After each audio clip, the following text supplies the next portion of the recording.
अस्सलामुअलैकुम दोस्तों, आप देख रहे हैं लीडर है सियासत उर्दू न्यूज़ चैनल बेंगलोर। मैं हूं सैयद खालिद असलम। हज के प्रोग्राम का दूसरा दिन है। चलिए वहाँ के मेंबर्स और दीगर हजरात, उलमा और ऑफिसर से तफसील जानते हैं। वहाँ के मेंबर्स और मुजाहिद पाशा, ज़ैनुल आबदीन, मुज़म्मिल भैया और वहाँ के ऑफिसर सिद्दीक़ पाशा और व सरफराज साहब उनकी ज़ुबानी जानते हैं। इसकी क्या तफसीलात हैं सर, और कब से यहाँ से रवानगी का सिलसिला शुरू होगा, टीके कारी का काम कब होगा, क्या तफसीलात है? हज 2024 की क्या तफसीलात है? हाँ, तो हज 2024 में जो हाजी जा रहे हैं, एक बार मैक्सिमम नंबर हाजी जा रहे हैं। जो अगर 20-25 साल में आप देखेंगे तो इस बार 10,500 हाजी इस बार कर्नाटका से जा रहे हैं। और जैसे कि आप जानते हैं कि मंगलूर एम्बार्केशन पॉइंट नहीं है इस बार, तो वो हाजी भी बेंगलोर से ही जाएंगे। और जहाँ तक का सिलसिला है, जो लोग हैदराबाद से जाने वाले हैं उनका अलग है, उनका अलग से वो एम्बार्केशन पॉइंट अलग है। वो जो हैदराबाद से जाने वाले वहाँ से जाएंगे, गुलबर्गा के हम वहाँ से जाएंगे, और बेलगाम को बॉम्बे कर्नाटक एरिया के बॉम्बे से जाएंगे। और यहाँ पर जैसे आप जानते हैं कि जब एप्लीकेशन दिया गया था तो उनको एम्बार्केशन पॉइंट चूज़ करने का भी इधर उनका ऑप्शन था। तो थोड़े बॉम्बे के जो लोग हैं वो यहाँ से जाने की किए हैं, तो परसेंटेज कम है। एक दूसरे स्टेट वाले भी बेंगलोर से जाने के लिए भी एप्लीकेशन डालें, ऐसे लोग भी हमारे पास हैं। और आंध्र प्रदेश, हम हिंदूपुर, अनंतपुर, इस तरफ के हाजिज भी हमारे यहाँ से ही जाते हैं हर बार। तो इस तरह का इंतजामात हुए हैं। तो 10.5 कितने हाजी जाएंगे? वही 10,500 हाजिज यहाँ से जाएंगे। तो इसमें क्या हुआ कि लास्ट ईयर इस बार 1,900 जो सेलेक्टेड हाजिज थे उन्होंने कैंसिल कर दिया फॉर वेरियस रीजंस। तो उनके पेमेंट्स नहीं हुए तो कैंसिलेशन हो गया। तो हमको 1,900 एडिशनल कोटा मिला उसका। तो वो भी जो है ना, जो वेटिंग लिस्ट में थे वो वेटिंग लिस्ट ऑपरेट हुआ है। और अभी हमारे कुछ 2,000 हाजिज बाकी हैं। तो ये 2,000 हाजिज जो हैं, इन लोगों को मैंने बॉम्बे गया था लास्ट वीक में, वहाँ पर खदमुल जज की ट्रेनिंग थी। तो वहाँ पर मैंने हज कमेटी ऑफ इंडिया को लेटर दे के आया हूँ और रिक्वेस्ट करके आया हूँ कि हमारे कर्नाटका के लास्ट वीक में पूरे हाजिज गए, तो इस बार भी पूरे हाजिज को भेजने की मैं गुजारिश करके आया हूँ। और हमने कहा है कि एक्सेप्ट अगर बैंगलोर एम्बार्केशन पॉइंट से नहीं हो पा रहा है तो अगर दूसरे embarkation, for example Uttar Pradesh में जो है 36,000 हाजियों का मतलब वहाँ पर उनका कोटा है। तो वहाँ पर मुझे पता लगा कि सिर्फ 19,000 हाजी जा रहे हैं। तो बाकी के जो सीट्स बाकी हैं, अगर थोड़ा कर्नाटका से को भी दे दे तो हमारे पूरे हाजिज कवर हो जाएंगे। तो ये रिक्वेस्ट मैंने उनको की है। और जो फ़्लाइट का शेड्यूल है वो ऑलरेडी आ गया है। तो 9th को फर्स्ट फ्लाइट है, 25th तक फ्लाइट जाएंगे। 9th of May 9th of May से फर्स्ट है। तो इंशाल्लाह हमने इलेक्शन कमीशन ऑफ इंडिया को लिखा है 8 तारीख को। जैसे हमारा इलेक्शन 7 तारीख को ख़त्म हो जाएगा, 8 तारीख को जो है हर साल जो ऑनरेबल CM और मिनिस्टर साहब आके जो इनाग्रेशन करते हैं, उस इनाग्रेशन के लिए परमिशन के लिए हमने लिखा है। तो इंशाल्लाह वो परमिशन होने के बाद इनाग्रेशन 8 तारीख को, परमिशन आने के बाद 8 तारीख को इनाग्रेशन इंशाल्लाह होगा। और ना उसका फर्स्ट फ्लाइट सुबह 9:45 को फर्स्ट फ्लाइट है, तो वहाँ से हाजी निकलेंगे। तो और ये जो फर्स्ट फेज़ में है, सारे हाजी जो हैं मदीना एम्बार्केशन पॉइंट से जा रहे हैं। तो मदीना एम्बार्केशन पॉइंट रहेगा, तो फिर हाजी फिर आने में वापस जिद्दे से ही वापस आएंगे। तो वो सिलसिले से हम लोग ट्रेनिंग भी यहाँ पर मुकम्मल हुई है 3 दिन से। और हर डिस्ट्रिक्ट में भी, दूसरे डिस्ट्रिक्ट्स में भी ट्रेनिंग ऑलरेडी चल रही है, अभी चालू हो गई है। तो बेंगलोर में जो है हर दिन हम लोग 1,500 हाजी तक आ रहे हैं इधर ट्रेनिंग के लिए। तो 3 दिन, आज कल एक ट्रेनिंग हुआ, तो कल 1,500 हाजी आए थे, आज कुछ 1,500 हाजी हैं, और कल भी कुछ 1,500 हाजी हैं। तो यहाँ के अलावा दूसरे जो क्या कहते हैं नेबरिंग डिस्ट्रिक्ट है, जैसे कि कोलार, कनकपुरा वगैरह, वो हाजी भी इधर आ रहे हैं। कल उन लोगों की ट्रेनिंग होगी। तो उसके बाद जो है हम लोगों को डिस्ट्रीब्यूशन ऑफ वैक्सीनेशन जो है वो चेन्नई से 2 दिन पहले आया है। तो 2-3 गवर्नमेंट हॉलीडे रहने की वजह से कल सुबह हमको वैक्सीनेशन दे रहे हैं। तो हर जगह से जो लोग कैंप कर रहे हैं, मेरे को फ़ोन कर रहे हैं, तो हम लोग कल उनको अपनी अपनी जगह रवाना भी कर देंगे उनका वैक्सीनेशन का। तो अल्हम्दुलिल्लाह वैक्सीनेशन भी हो जाएगा। और उम्मीद है कि एक बार अच्छे से अच्छा हज होगा इंशाल्लाह।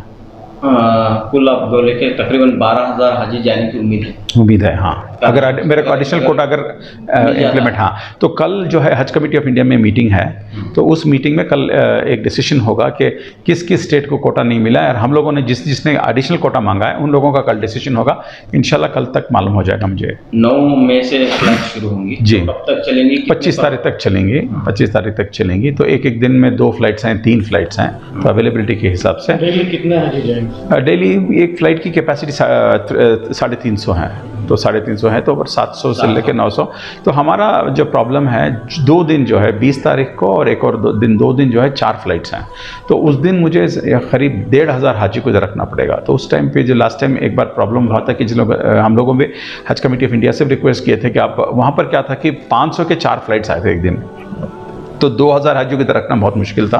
तो वो सिलसिले से वो 2 दिन के लिए हम लोग जो हैं इंतज़ाम जो हैं पूरे तैयार किए हैं, अल्हम्दुलिल्लाह वो कर रहे हैं। और जहाँ तक दूसरी बात जो है, कैंप में भी हम लोग काम चालू हो गया है। जो हाजी के रिश्तेदार आते हैं तो उन लोगों के रहने के लिए, रहन सहन के लिए हम लोगों ने प्रोग्राम किया है। तो हाजी भवन जो है मेरे ख्याल से नाकाफ़ी साबित होगा इस बार, क्योंकि तादाद बढ़ गई है, तो इसके लिए इजाफी इंतजाम कहीं हुए हैं? नहीं किए हैं। तो जैसे मैं आपको बताया कि हम लोगों को जो सिर्फ 2 ही दिन मतलब इस तरह का प्रेशर है, अदरवाइज़ हम लोगों को कोई प्रॉब्लम नहीं है, क्योंकि हमारे जो कमरे हैं उसमें हम लोग आराम से 600 लोगों को रख सकते हैं। तो अगर 1 या 2 कम कर देंगे तो आज से 2 फ्लाइट तक भी हम आराम से हैंडल कर सकते हैं। अगर जब 3 या 4 आते हैं तो थोड़ी दिक्कत होती है, तो इंशाल्लाह उसका भी इंतज़ाम करेंगे। जैसे कि लास्ट टाइम हम लोगों ने मस्जिद में इंतज़ाम किए थे, बाद में से कैंप में इंतज़ाम किए थे, तो इस तरह इंशाल्लाह सबको मेंबर्स को लेके इंशाल्लाह करेंगे हम लोग। तो आखिर में क्या बातें कहना चाह रहे हैं जो सफ़र की तैयारी कर रहे हैं उनके लिए? क्या वही सफ़र की तैयारी मेरा वही, मैं कल जब इनाग्रेशन हुआ प्रोग्राम में ही कहा कि आप जो हाजी आ रहे हैं तो बिल्कुल जो है इंटरेस्ट से आप ट्रेनिंग को सुनें, क्योंकि बहुत दिक्कत वहीं होती है आपको।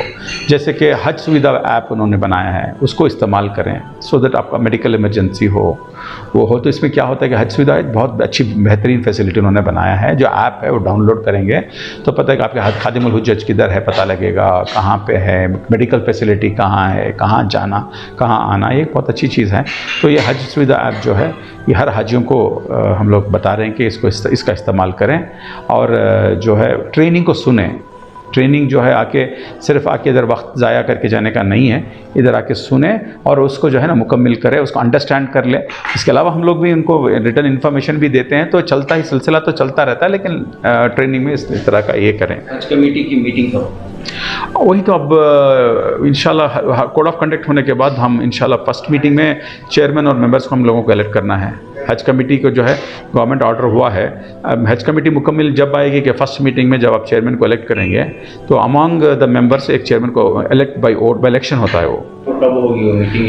इंशाल्लाह कोड ऑफ कंडक्ट के बाद नहीं, रवानगी के बाद ही, हाँ होने के बाद ही करेंगे इंशाल्लाह। हाँ, तो इंशाल्लाह जब हाजी वापस आएंगे तो कमेटी मुकम्मल बनेगी और आएगी।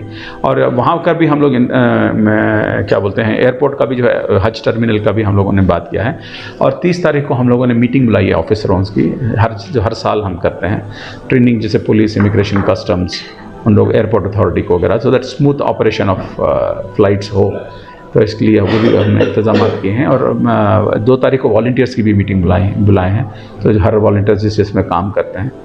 तो अल्हम्दुलिल्लाह इस बार का कैंप इंशाल्लाह सक्सेस इंशाल्लाह। सर हर साल पब्लिक की कंप्लेंट ये रहती है कि बाथरूम क्लीन नहीं रहता है, साफ सफाई। हाँ, तो मैं यही गुजारिश करना चाहता हूँ। मैं कल भी कोई लोग मेरे पास आए थे, यहाँ पर कुछ 35 टॉयलेट्स हैं। जब आप जाते हैं आपकी भी जवाबदारी है कि जब आप उसको साफ़ सुथरा क्लीन करके साफ़ सुथरा वापस आएँ। आप जाते हैं तो उसमें सैनिटरी नैपकिन डाल देते हैं, बच्चों का ये डाल देते हैं, दूसरे लोग क्लीन करने वाले भी इंसान हैं, आप उनका भी निगाह रखना चाहिए ना।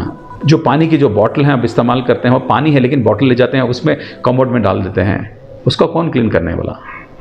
लास्ट टाइम 150 टॉयलेट्स है, अगर टॉयलेट्स अगर इस तरह आप ख़राब करेंगे और अगर जब अब हम लोग जैसे टॉयलेट जाते हैं तो हम लोग आपको खुद उसको क्लीन, जैसा क्लीन था वैसा उसको क्लीन करके आएंगे तो अल्हम्दुलिल्लाह वो होगा। अगर उसको आप टॉयलेट करेंगे, फ्लश नहीं करेंगे, अगर उसका इस्तेमाल गलत करेंगे तो क्या बात होगी, आपके भाई जो लोग जो हैं उन लोगों को तकलीफ होगी ना। मेरी वही गुजारिश है कि टॉयलेट्स को क्लीन रखें, क्योंकि सफिशिएंट टॉयलेट्स हम लोगों ने बना रखे हैं। लास्ट टाइम भी जो था बहुत वो पॉलिटिकली मोटिवेट था, पता नहीं क्यों, क्योंकि लोग होना बल्कि उसमें टॉयलेट्स में डाल के उसको ख़राब किया। वहाँ पर कुछ 50-100 टॉयलेट्स है, कोई जाके उसका इस्तेमाल ही नहीं किया, इसको क्यों वीडियो बनाए। तो ये कुछ सियासत कुछ साजिश थी 2 साल पहले। इस बात इंशाल्लाह नहीं होगी कि हमारे वॉलंटियर्स काम करें। मेरी एक और वही गुजारिश है कि अब जहाँ भी जाते हैं तो साफ़ सुथरापन रखें। कैंप में भी खाना उधर फेंक देना मौजूदा यानी कि हज 2024 के लिए क्या नई तब्दीलियाँ आई हैं, क्या नए अहकामात हैं, डायरेक्शंस हैं?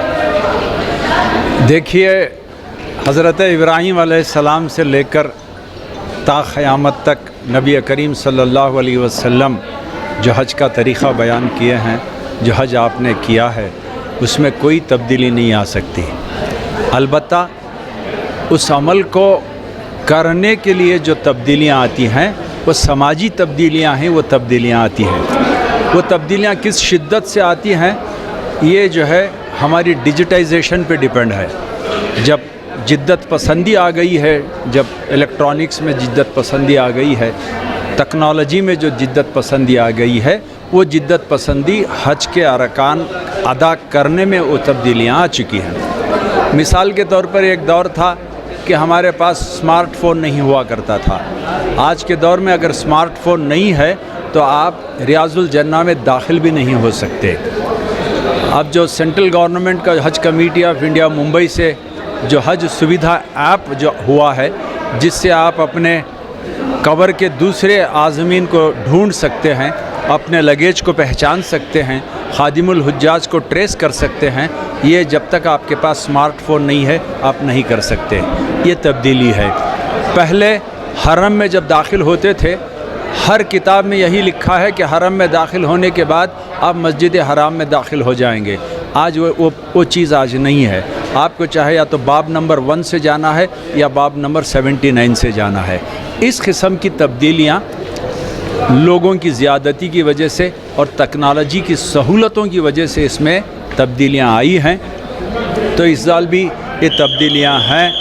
ट्रांसपोर्टेशन में तब्दीलियाँ हैं, रिहाइश में तब्दीलियाँ हैं, आपको रियाजुल जन्ना में जाने के लिए तब्दीलियाँ हैं, आपको ऐप डाउनलोड करने के लिए जो है ना आपको स्मार्टफ़ोन का होना ज़रूरी है। ये तब्दीलियाँ आज हैं। हो सकता है अगले साल फिर इसमें तब्दीलियाँ हों। हाँ, इस बार चंद बातें जो इस बार नई हैं, वो जो हमें दिल्ली के ट्रेनिंग में या दिल्ली के जो मीटिंगों में हमें पता चला है कि इस बार हम जो है जो मीना के जो टेंट्स हैं वो अपग्रेडेड टेंट्स हमें मिलने की इस बार इम्कानात हैं। और जो हमारे टेंट जो मुज़दलिफ़ा में हुआ करते थे, इस बार वो नहीं, सिर्फ़ मीना में ही मिलने की हमें आज इस बार गुंजाइश है। ये तब्दीलियाँ वहाँ पर हमारे लिए हैं। तो ये तब्दीलियाँ हैं इस वक्त, फिर आगे साल क्या होगा इसका कोई हमें इसका अंदाज़ा नहीं है। जहाँ तक मनासिक हज हैं, इसमें कोई तब्दीली ता क़यामत तक नहीं आ सकती, मगर इन मनासिकों को अदा करने के लिए जो तरीक़े-कार है, उस तरीक़े-कार में तब्दीलियाँ ज़रूर आती रहेंगी। ये हमेशा इसका सिलसिला जारी रहेगा। तो आज यहाँ पर कितने लोग शामिल रहे आपकी इस तरबियत प्रोग्राम में, कल और आज कुल कितने लोगों को तरबियत दी जा रही है? देखिए, कुल मिलाकर लगभग 5,500 आज़मीन हज को यहाँ पर तरबियत दी जाएगी। बेंगलोर के 1,700 कल और आज हुआ है। और कल जो है बेंगलोर रूरल डिस्ट्रिक्ट, टुमकुर, कोलार, चिकबल्लापुर और रामनगर डिस्ट्रिक्ट, इन लोगों को हम जो है कल देने वाले हैं, यानी 29 को देने वाले हैं। 30 को मैं मंडिया में दे रहा हूं और 1 तारीख़ को इंशाअल्लाह मैं बलारी में दूंगा। इससे क़बल हमें गुलबर्गा में 2 दिन की तरबियत, ये बड़े मजबूर हो गए हैं हम। एक तो वक्त की मजबूरी, दूसरा आज़मीन हज की सब्र की मजबूरी। 2 दिन का प्रोग्राम हम 1 दिन में समेट रहे हैं। फिर भी हम तमाम जितनी बातें बोलना है उतनी बातें हम बोलने की कोशिश करते हैं। गुलबर्गा वाले 2 दिन की ट्रेनिंग रखे थे, हम गुलबर्गा ट्रेनिंग ख़त्म किए, हम बीदर की ट्रेनिंग ख़त्म किए और धारवाड़ की ट्रेनिंग ख़त्म किए। इस बार अल्हम्दुलिल्लाह हमारा जो फोरम है इंडियन हज ट्रेनिंग फोरम, हमें इस बार महाराष्ट्र स्टेट में सांगली से भी हमें दावत थी, सांगली में भी हमने ट्रेनिंग दी है। तो हज ट्रेनिंग फोरम जो हमारा बेंगलुरु का है, इंशाअल्लाह इसी तरह हम खिदमत करते रहेंगे। तो आखिर में सेहत के ताल्लुक से एक पैगाम, एक ही पैगाम है, हर आज़मीन को चलने की सलाहियत होनी चाहिए। कम से कम हर रोज़ 10 किलोमीटर चलने की सलाहियत होनी चाहिए, तब जाकर आप इत्मीनान बख्श उम्रा कर सकते हैं, इत्मीनान बख्श हज कर सकते हैं, जितनी तसल्ली बख्श आप नफिल तवाफ़ कर सकते हैं। ये सेहत पे मुबनी है, सेहत इस हद तक के आप चलने के आदी हों। Sugar it is a management, BP it is a management, मगर चलना जो है ये इंसान की फितरत है, चलने के आदी होना चाहिए। चलना है, चलना है, चल